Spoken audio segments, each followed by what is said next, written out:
On est de retour sur Radio Equinouf et j'ai la chance et le plaisir d'accueillir à ma table Morgane Anderlin. Morgane Anderlin qui est programmatrice du festival Equinox, qui est à l'initiative de ce festival depuis l'édition 0, j'aurais presque envie de dire, l'édition 1. Qui est, est-ce qu'on peut te... Non, j'ai toujours un peu peur avec ce terme, je ne peux pas dire directrice artistique, c'est ça? Ça, j'ai pas le droit. Officiellement, je suis la directrice de production du Festival Equinox. Officiellement directrice de production du Festival Equinox. Morgane, bienvenue. Merci. C'est toujours très drôle parce qu'on doit toujours faire semblant en tant qu'intervieweur de ne pas se connaître. Donc je vais faire comme si je ne te connaissais pas et que j'avais plein de choses à découvrir de toi. Donc question déjà tout simplement bête et méchante. Ah oui, avant de poser une question, je tiens à dire à ceux qui sont dehors, qui nous entendent, que vous pouvez aussi nous voir, on est dedans. On existe vraiment. On existe vraiment. L'émission est enregistrée, va être rediffusée en podcast sur le site cietalktalk.fr. Morgane, dis-nous tout. Dis-nous tout.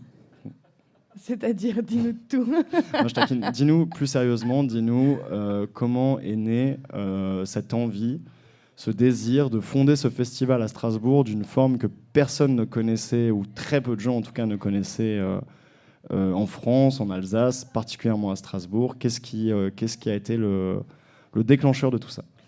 Alors, moi, j'ai découvert le micro-théâtre en Argentine, dans un voyage en 2015. Et j'ai été totalement conquise par le format, par la proposition, par la proximité. Ça m'a beaucoup parlé parce que...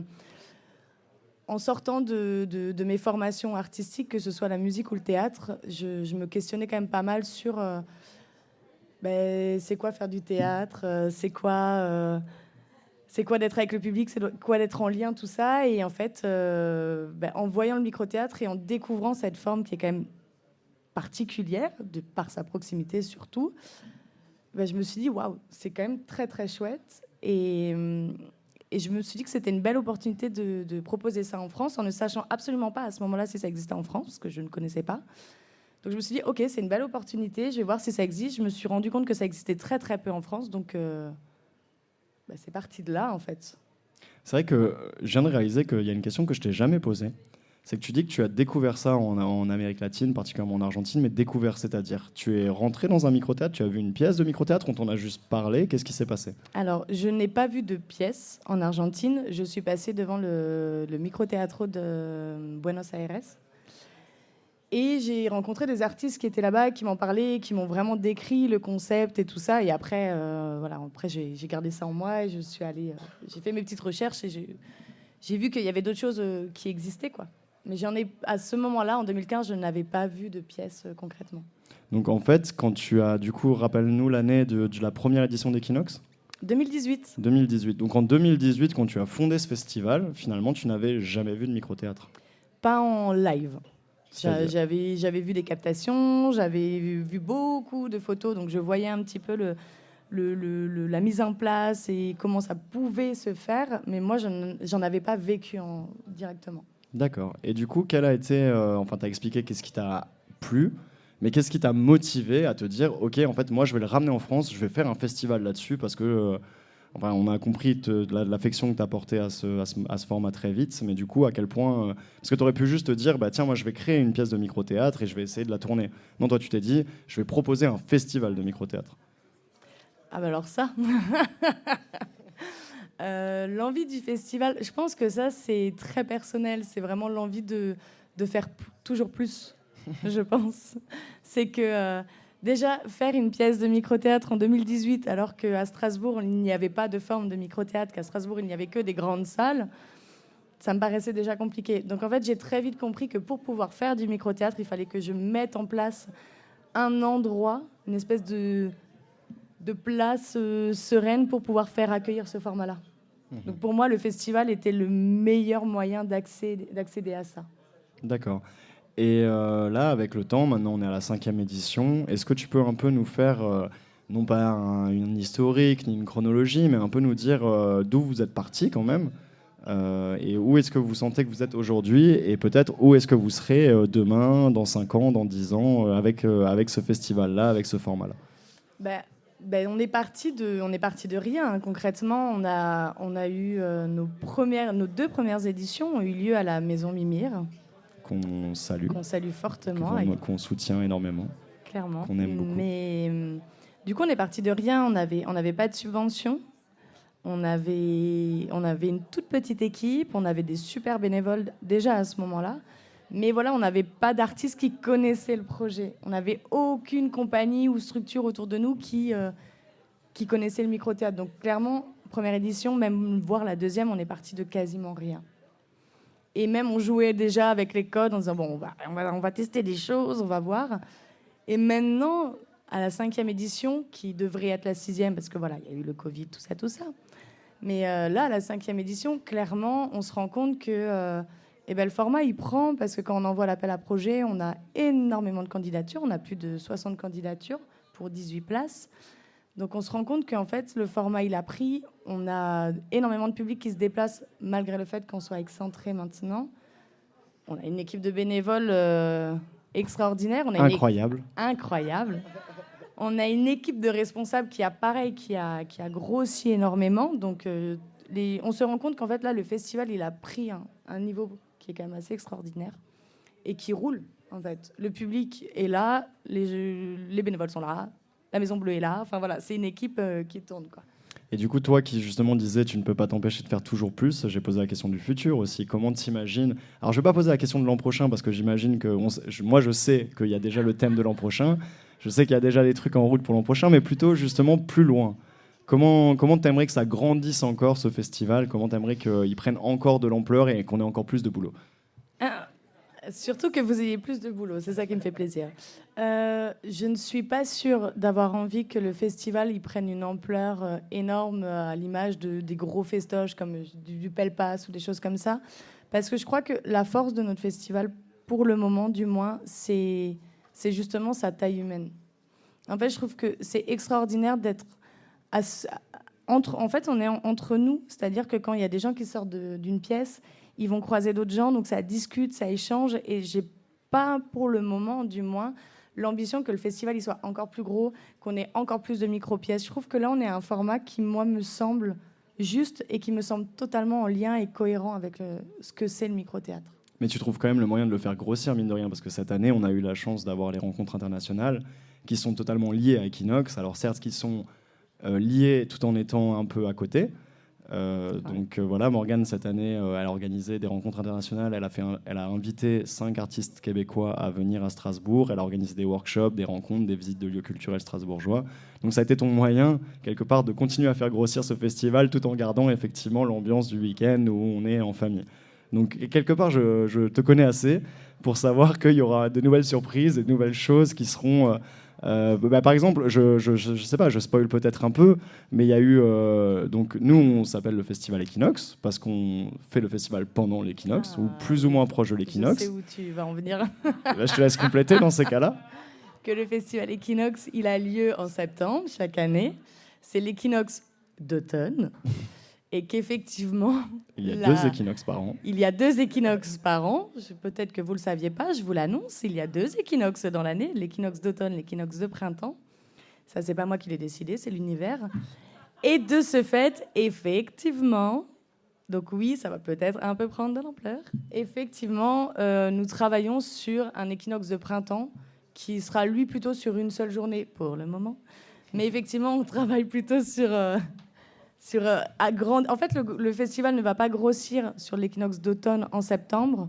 Ça, c'est sûr, parce qu'on est déjà bien et que si je rajoute encore une journée de festival, je pense que mon équipe, elle me déteste. Elle te quitte. Elle me quitte et je ne veux pas. Mais on réfléchit à un équinoxe de printemps sur une journée d'ici 2024-25, on verra. D'accord. Donc ça va venir quand même assez vite, quoi. Ça va venir assez vite. Et je vais revenir un peu sur l'histoire du format, du micro-théâtre. Toi-même, tu as une formation quand même plutôt théâtrale, alors théâtre physique. Donc tu es déjà dans des croisements, on va dire. T'es pas... j'en parlais un peu avec les Québécois où il y a ce truc très théâtre français, théâtre de texte, la grande diction, etc. Toi, tu es déjà dans une autre forme un peu. Mais très tôt, en dehors de vouloir t'amuser avec l'école, c'est-à-dire proposer des 10 mètres carrés, des 7 mètres carrés, tout de suite, tu as aussi proposé du cirque, de la danse, et qui s'appelle effectivement, on continue à s'appeler micro-théâtre, festival de micro-théâtre, mais en fait, on a plein de micro-formes. Ouais. Après, moi, ça me tient à cœur de garder le nom micro-théâtre parce que c'est comme ça qu'il a été créé. Et si on prend le micro-théâtre de Madrid, en soi, ils ont pas que du théâtre, ils ont de la danse, ils ont d'autres formes aussi. À Noël, ils font des micro-concerts, des choses comme ça. Donc, ça garde micro-théâtre parce que c'est comme ça que ça a été créé. Et je trouve que c'est important de garder l'endroit d'où ça vient. Après, oui, nous, on propose plein de choses parce que pour moi, ce qui est important dans le micro-théâtre, c'est que ça rend accessible le spectacle vivant. Et pour moi, le spectacle vivant, ça a toujours été toute forme de spectacle. Donc ouais, on a de la danse, on a du théâtre, on a de la drague, on a eu de la performance musicale. Enfin voilà, pour moi, c'est important. En plus, moi, je suis quand même...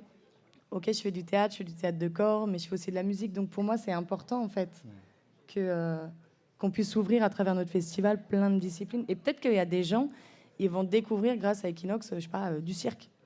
Peut-être que tout le monde connaît le cirque, mais ils vont se rendre compte que le cirque moderne, c'est pas le cirque Zavata, quoi. Ou la drague, ou effectivement ou la drague, ouais, tout simplement. C'est trop bien. Et pour revenir sur justement un peu le départ, donc au départ, tu as entendu parler de ce concept, ça t'a plu, tu as voulu faire un festival, tu as déjà commencé un peu à détourner les codes, mais finalement, tu connaissais, on va dire, que le code de base, donc les 15-15-15, quoi, 15 mètres carrés, 15 spectateurs, 15 minutes. Et il y a eu un moment, il me semble que c'est entre la 2e et la 3e édition, où tu as voulu suivre la formation du micro-théâtro, donc de Miguel Acantut, qui a été le fondateur. Pourquoi, en fait, quelque part? Ma question, elle peut être un peu bête, mais en fait, ton festival était déjà là, il tournait déjà, il commençait déjà à trouver son public et aussi ses artistes. Donc pourquoi cette volonté aussi ce besoin ou cette volonté de suivre cette formation-là aussi? Parce que je pense qu'en fait, c'est important quand on propose un concept ou là, quand on travaille sur un festival, de connaître en fait ce qu'on fait. J'estime qu'au moment où je dis moi, mais en fait, c'était avec Léa aussi, notre chargée de billetterie, responsable de billetterie. Quand Léa et moi, on a commencé à parler de micro-théâtre, à monter le festival, effectivement, on avait des bases, mais on ne savait pas tout. Et j'estime que c'était nécessaire, en tout cas pour moi, très personnellement, c'était nécessaire que je sache de quoi je parle, je sache d'où ça vient, comment ça se drive, qu'est-ce que ça raconte et comment en fait on crée réellement du micro-théâtre. Parce que sinon, en fait, on aurait continué à faire un festival, mais il nous aurait manqué quand même l'élément clé pour vraiment comprendre tout ce qu'on propose. Est-ce que c'est quoi pour toi l'élément clé?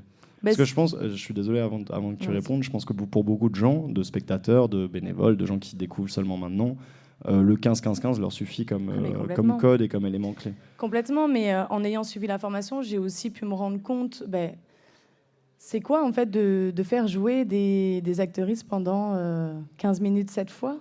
C'est quoi le rythme qu'il faut tenir? À quel endroit c'est important de faire des pauses? Comment j'écris aussi un texte de micro-théâtre pour garder le bon rythme, pour que le public il ait le rythme, pour que les acteurs et les actrices ils ont le rythme. Enfin, tu vois, pour moi, c'est toutes ces clés-là qui me manquaient. C'est OK, 15-15-15, c'est cool. Mais qu'est-ce que je fais avec ça? C'est vrai que, par exemple, pour reprendre la première édition, quelque chose qu'on ne trouvera plus aujourd'hui à Equinox, il y avait, par exemple, des extraits de spectacles. Oui, ça, par exemple, c'est plus possible. C'est vraiment plus possible parce que, en fait, un extrait de spectacle, ce n'est pas une micro-pièce, c'est un extrait. Donc, il manque toute une dramaturgie en fait essentielle dans l'écriture du micro-théâtre.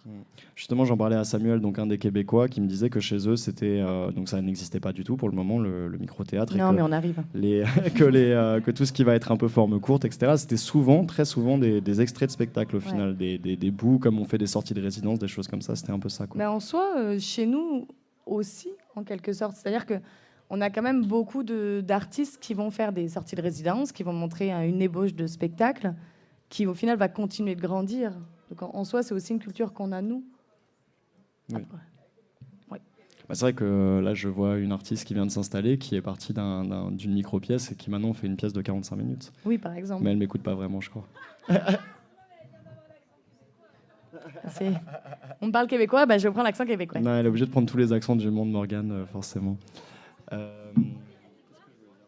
Je disais, en fait, on parlait d'extraits de spectacles qu'on pouvait montrer, et Morgane rebondissait là-dessus en disant, effectivement, maintenant, on ne fait plus d'extraits de spectacles dans le micro-théâtre, mais par contre, ça reste pour certains des espèces de sorties de résidence, de début d'autres choses. Et je parlais de votre spectacle de la compagnie Revient pour discuter, qui a démarré à la 3e édition d'Equinox sur un spectacle de 15 minutes et qui est devenu un spectacle de 45 minutes, si je ne dis pas de bêtises.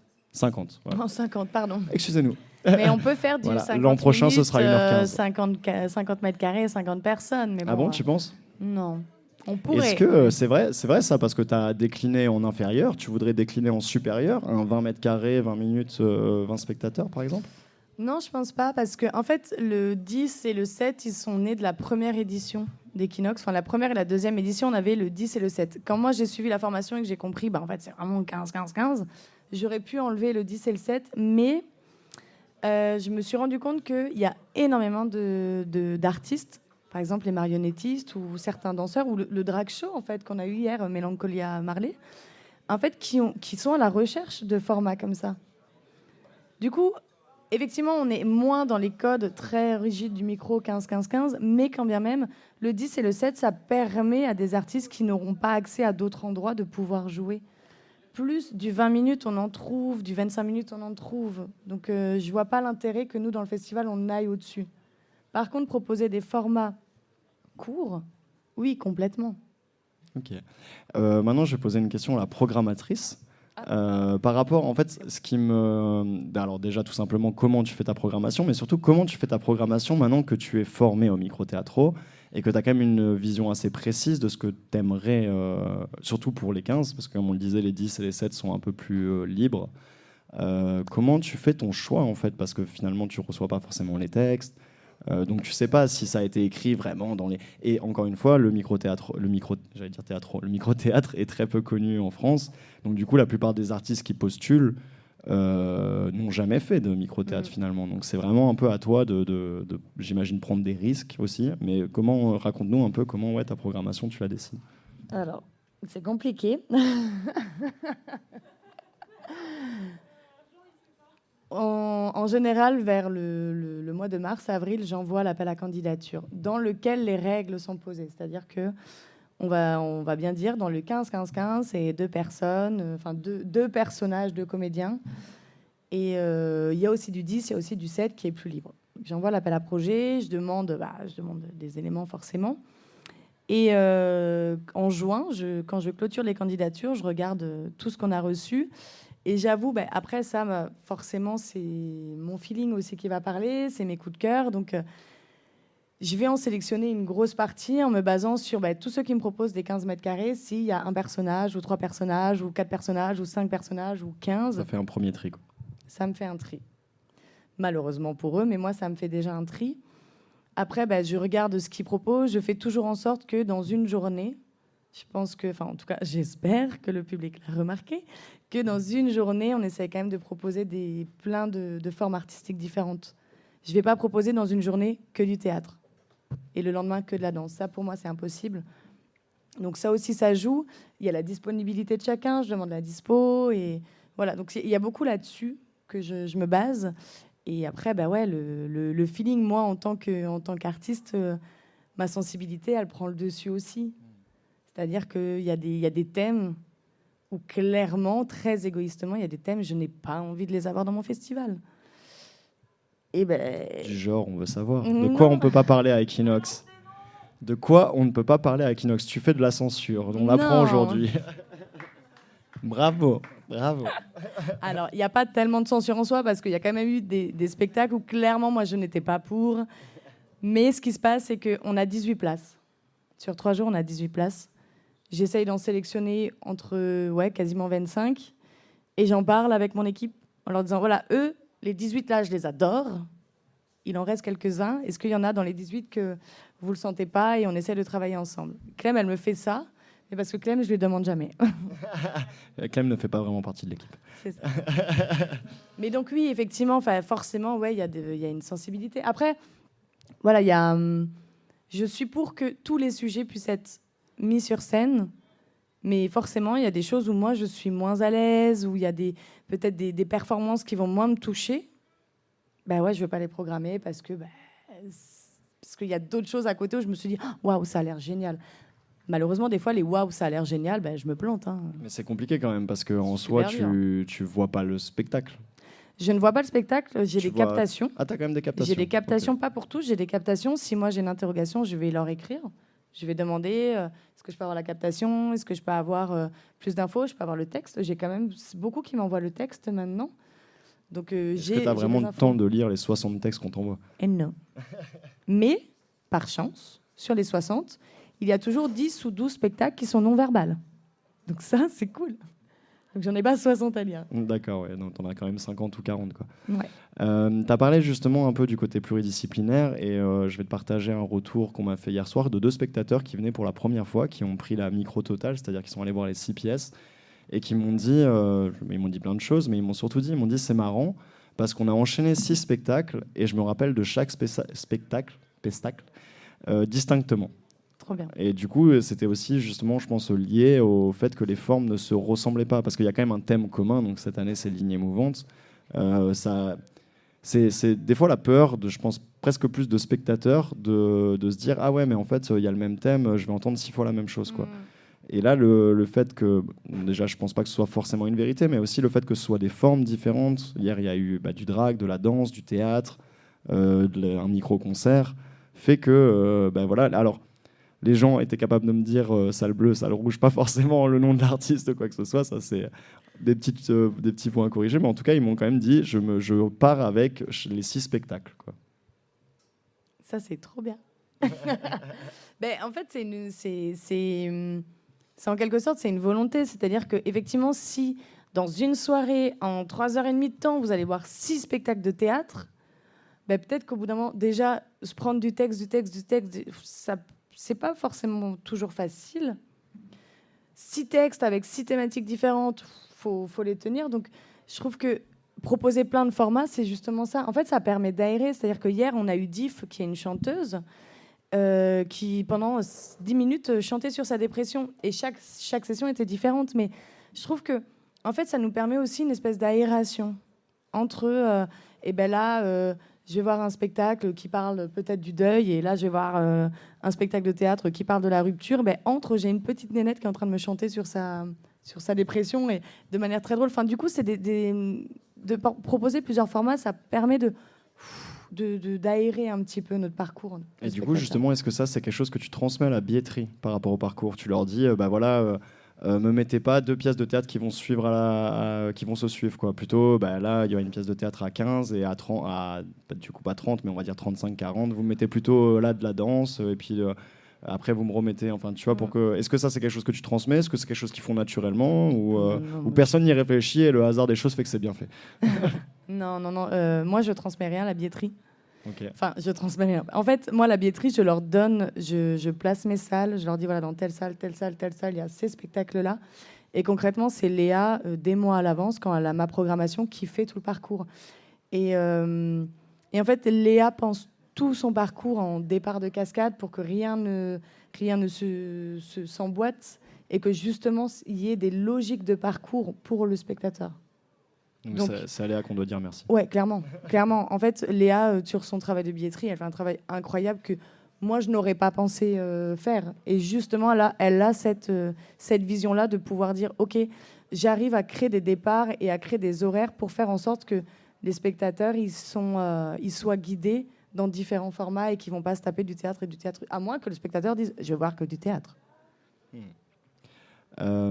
Pour quitter un peu le champ juste d'Equinox, me rester quand même dans le micro-théâtre. Donc maintenant, aujourd'hui, Toc Toc, vous êtes spécialisé là-dedans. Vous ne faites plus, en termes de production artistique, je parle, vous ne faites plus que ça. C'est quoi vos autres champs d'action? C'est quoi vos autres outils, vos autres tentatives pour propager justement ce format-là, à part Equinox, du coup? À part le festival, y a les rencontres internationales. OK, c'est en lien avec le festival, mais on est quand même un petit peu hors champ parce que... on va à la rencontre de salles de spectacle. On a rencontré Kaori Ito du TJP, Laurent Bénichou, Le Maillon. Enfin voilà. Donc là déjà, il y a une diffusion qui se fait avec des artistes et des lieux de Strasbourg. Et après, on a nos productions. En fait, tout simplement, on a nos productions qu'on essaye de diffuser, de jouer à droite et à gauche. J'aimerais mieux être un oiseau, qui est jeune public. On a, là maintenant, on a Lien, qui s'appelle Lien sur le festival, mais en vrai, son nom de spectacle, c'est Tesso. On l'a changé entre-temps. Donc voilà, on a des productions en fait, qui vont nous permettre de se faire connaître et qui vont diffuser le micro-théâtre. Et après, c'est nous, les rencontres, les workshops, toutes ces choses-là, quoi. Là, on a l'idée avec Santiago Gorter, donc de la campagne Zanzara, de potentiellement faire une formation en français, parce que si vous voulez faire la formation de micro-théâtre, il faut parler espagnol. Donc nous, on veut faire une formation aussi. Voilà, il y a ces champs-là. C'est vrai que le biais de la formation est assez intéressant pour le propager, on va dire, dans les règles de l'art, quoi. Pour pas que... Oui. Que ça devienne du n'importe quoi.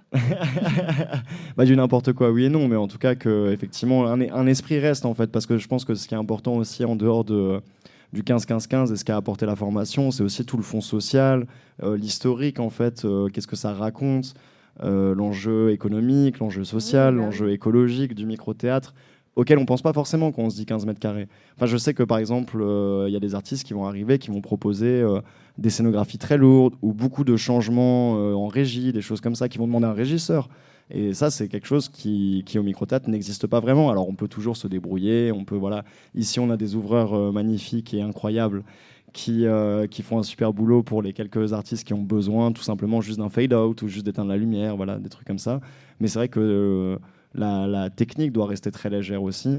Et ça, en fait, on le sait pas si on se forme pas un minimum aussi à ça, quoi. Mais en fait, c'est ça, c'est important de prendre en compte que le micro-théâtre, avant tout, s'il a été créé, c'est parce qu'il y a eu une crise économique et une crise sociale, et du coup, il doit être accessible.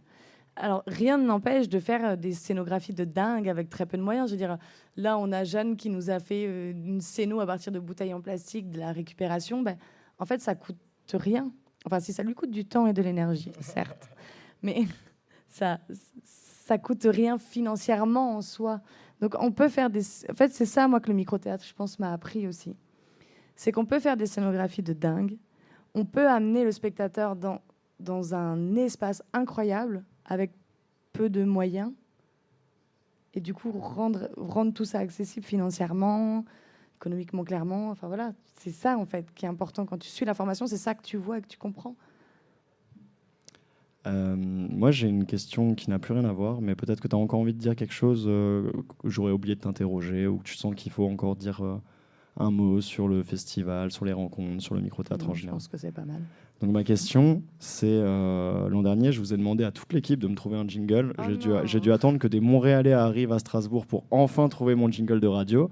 Par contre, j'ai toujours pas de slogan. Est-ce que tu as un slogan pour Radio Equinouf? Oh là là, mais je suis tellement nulle pour ça, moi. Ah si, on en avait un l'année dernière. C'était pas micro-spectacle, maxi plaisir. C'est pas mal, mais ça, c'est pour Equinox. Ah merde, mais tu veux pourquoi? Pour Radio Equinouf. Radio Equinouf? Bah oui. Je sais pas, du coup, micro-parole, maxi plaisir. Micro-parole. Micro-parole. Maxi plaisir. Maxi plaisir. Ça peut être pas mal. Merci beaucoup, Morgane.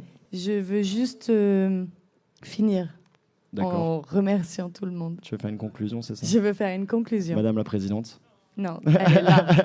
Je vais juste. C'était en référence à Monsieur Luc Jambois. Juste noter que ce festival, cette année, il a pris une ampleur de dingue. Clairement, vous le voyez peut-être pas dans le public.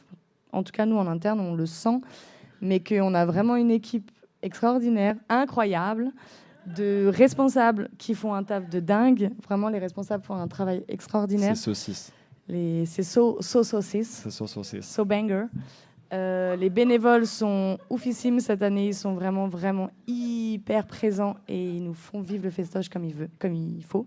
Et le public, le public est toujours là, donc un grand merci à tous pour tout ce que vous faites et pour le maxi plaisir que vous nous apportez dans ce festival-là.